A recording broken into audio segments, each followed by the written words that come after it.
Your source and receiver. Like other animals, you have a sound source and receiver. You actually have many sources, since you can use different parts of your body to make sounds. Stomping your foot makes a sound. Tapping your head makes another sound. But the source you use the most is your voice. You also have two sound receivers. These are your ears. Let's talk. Your vocal cords are in your throat. Air from your lungs makes your vocal cords vibrate. The vibrations from these cords then move up your throat and come out your mouth. Muscles make the space between the vocal cords bigger or smaller. The bigger the space between them, the lower the sound you make. That is why an adult's voice is deeper than a child's voice. An adult's vocal cords are larger. They create a bigger space when they are moved apart. Let's listen. The human ear is divided into three main parts. These are the outer ear, the middle ear, and the inner ear. Sound passes through all three parts on its way to the brain.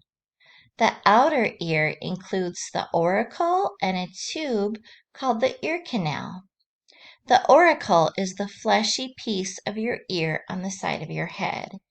It collects the sounds created by people, animals, and other sound sources. Then it guides the sounds into the ear canal. The sounds pass through the canal into the eardrum. Sound makes the eardrum vibrate like the top of a drum.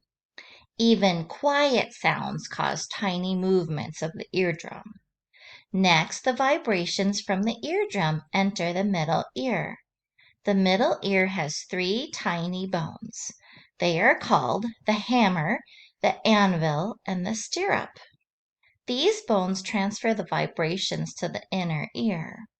The inner ear is a spiral shaped like a snail's shell. It is called the cochlea, which is the Latin word for snail.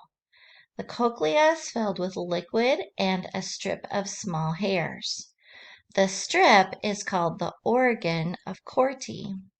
When the vibrations make the hairs move, they send an electric signal to your brain. The signal is sent along the auditory nerve to the brain.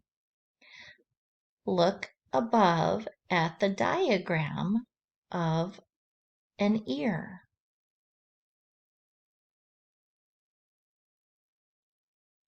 Under pressure.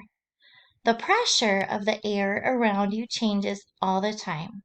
It changes when you fly in an airplane or ride in an elevator. A sudden change in pressure can hurt your ears.